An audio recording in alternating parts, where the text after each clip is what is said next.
貫いて、あれにはとっても勇気づけられました。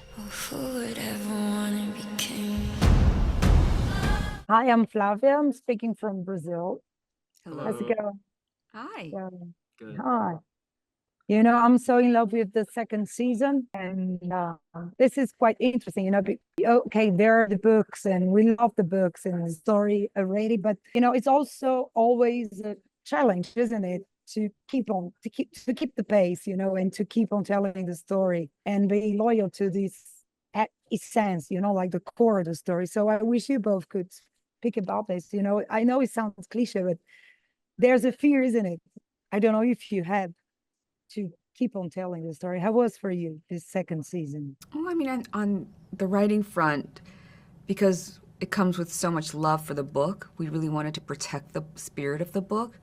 But especially in Jin's storyline for Solomon, a lot of the story we used up in season 1. So a lot of it's creating new material and then working with Jin and a lot of the other actors from the present day scenario and coming up with new stories. But at this point, after all these years, I don't know if I can remember what stuff comes from the book now and what stuff wasn't from the book. It blurs really nicely together. Because I'm not responsible for the writing, I felt more of a freedom, perhaps, because I knew that for Solomon, the story in season 2 onward would actually be original, and we've already gone past what was written in the book. So in that way, it felt like Sue and her team of writers and I could actually blaze our own trail, and based on what we know about Solomon, having gotten to know him in season 1, we felt really confident in the direction that he was moving forward in for this next season. 곧 폭격이 있을 거야. 미국 놈들이 여기를 다 불바다로 만들 거라고. You know, it's quite interesting what you said about, you know, it's original, you know, your journey and it's not present time, but modern times, let's say. Yeah. But at the same time, when it opens to the Second World War, the last year of the war, and you know what comes next, and also the present, you know, the modern times, I have the feeling that they get more complex. I don't know if you agree, but you know, like they're more so subtle, you know, dramas, and also more complex. The word gets more complex. Do you agree with this? Yeah, absolutely. I mean, we always said that every season should build and build and build. So until you get to this point of collision between the two time periods. And with season 2 especially, we introduced a lot of the second generation characters and watched them come of age, Noah and Mazazu. And so when you add all those new characters in, it really creates a sense of, I think the stakes are heightened and the canvas feels bigger. It's gotten so much bigger in scale and sense of perspective on the world. I also think because World War II takes such is such a big part of, especially the central part of the season, I think that's grounding I would imagine that's grounding for a lot of viewers, because even in this world that they may feel unfamiliar with because they don't know what colonial Japan was like, or they don't know what the Zainichi experience might have been in Japan, everybody knows what World War II was and what their experience or their family's experience was. And I think that grounding anchor point, that shared anchor point, is really hopefully powerful in connecting everybody to what's happening to this family at that time. 기억나? 그때는 우리가 얼마나 행복했는지. 14년입니다. 나를 왜 찾으십니까? I wish, you know, I was watching the second season and I was feeling that Hansu, all the characters, but especially your character, they get more mature and it's more complex, you know, like his journey. It's quite beautiful because you come from a skeptical point of view to the willing of being a good father in a way, in a possible way. How do you see his in this second season? How did you approach him? 제가 시즌 2 한수를 이제 그리면서 가장 중요하게 생각하고 생각했던 부분은 우선은 한수가 원하는 진짜 그 욕망이 무엇인지에 대해서 탐구하고, 그리고 그것에 대해서 더 거침없이 이제 돌이킬 수 없을 정도로 멈출 수 없이 달려나가는 인물로 그리고 싶었고, 그러는 와중에 그럼 한수를 존재하게 하는 것은 무엇인가에 대한 이제 스스로에 대한 질문을 했었을 때 결국 그 부분을 채울 수 있는 건 선자와 노아라고 생각을 했던 것 같습니다. 그렇기 때문에 한수는 그 더 많은 것들을 가져도 더 모든 것들을 잃어도 결국 텅 빈 사람이 될 거다라고 생각을 했었고 그런 면에서 이제 선자와 노아에게 더 집착할 수밖에 없었고 더 가지려고 노력할 수밖에 없는 그런 인간이라고 생각을 했던 것 같습니다. 네가 아는 모든 게 다 사라질 거야. 그게 무슨 말인지 안다고 생각하지? 넌 몰라.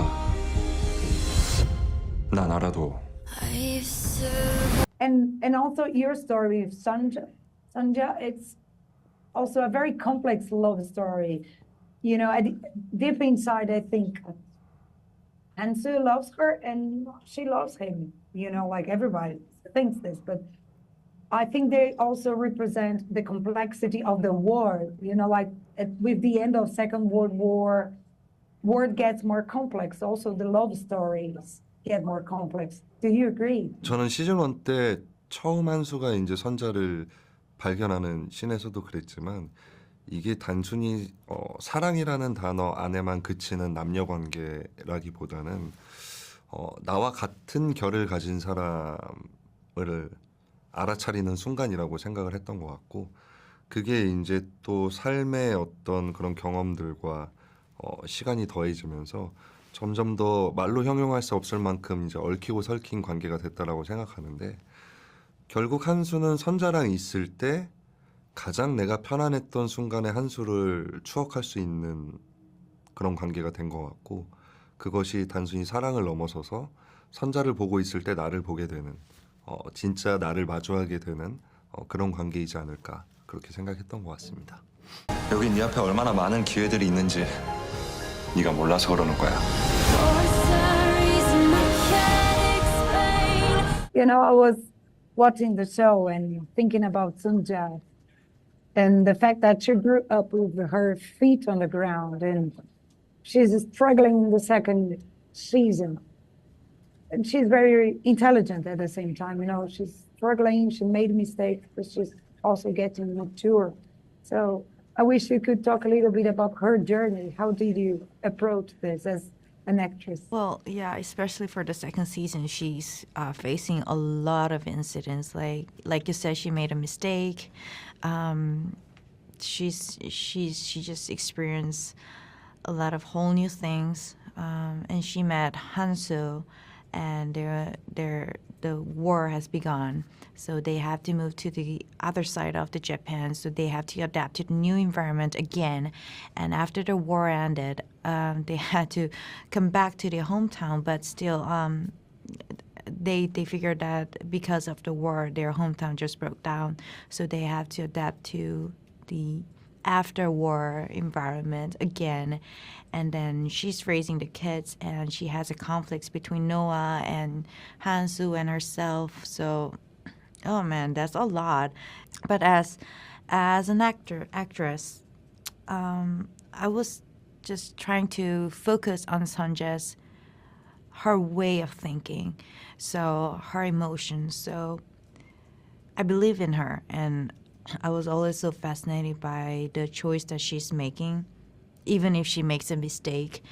I think those choices was very brave. So I tried to follow that and follow my instinct, and having a lot of conversation with Sonja and me, and find out what I feel about it, what Sonja feels about it, and feeling the affections towards the family and to Sonja herself.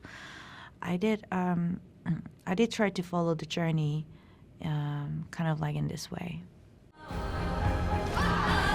She's quite resilient, isn't she? She's a survivor, which is quite complex as well, because the word gets more complex, isn't it? Her life as a mother of two and her relationship with Hansu in a way, and the war getting more, intricate, isn't it? So I think she gets more sophisticated in a way, like, the way she travels, day by day, isn't it? Yeah, it's just, but she didn't expect anything for that, right? It just happens.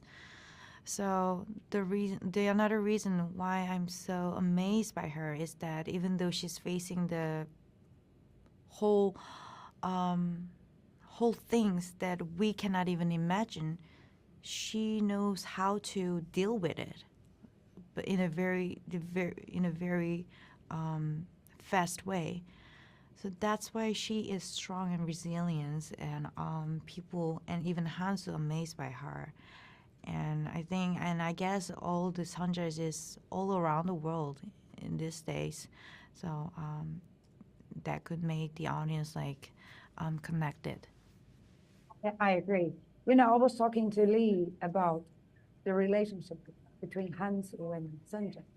And we were talking about how more than romantic love, when he looks at her, he sees himself in a way, you know, like his core, his essence. Do you agree with this? How do you think she feels when she looks at him, what he brings to her? The whole idea and whole emotions from Sunja towards Hansu is so complicated, you know. We cannot make any words to explain about it.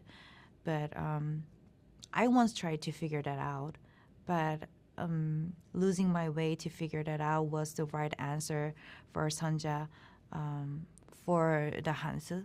So at first, like there were a certain level of Sunja, how she felt about the Hansu, but first, like she really did want to delete every trace of Hansu in her life. She thought that he's almost the curse of her life, and he's the biggest secret that she's ever had.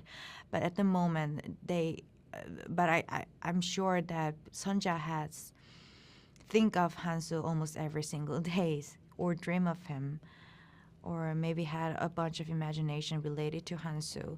And then 14 years has passed, and they reunited, and something happened that she maybe have imagined for a very long time. But it actually happened. She cannot control it. Her just body reacted it, and even though she's a strong woman and she knows how to deal with the every incident that she's facing, she's afraid of Hansu.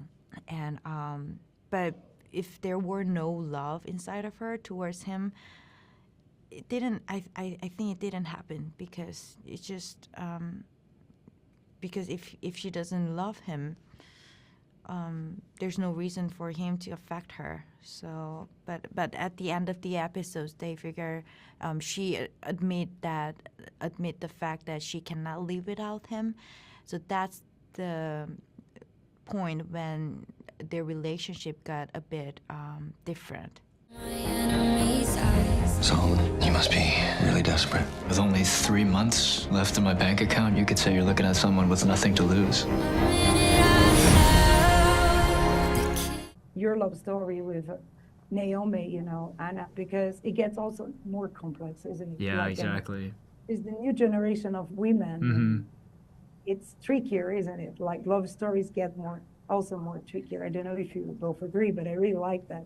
Yeah, exactly. We really wanted, it was so important for us to try to capture the nuances of that type of a relationship at that time. That it would be a Japanese woman and a Zainichi man, that both of them were working in the same bank, that she was a high-level banker as well. All of those things we really took into consideration to even try to determine, spoiler, how they would break up in episode 6, and the reasons that they would come across to eventually decide, you know what, there's too much in society that's going against us staying together, and you know, it's the heartbreaking moment, but we wanted to make that as accurate or as real as possible. Yeah, you know, Sue, I'm not going to tell a lot, no spoiler, but that dialogue broke my heart, you know. Yeah, it's you beautiful. know, when they're recording.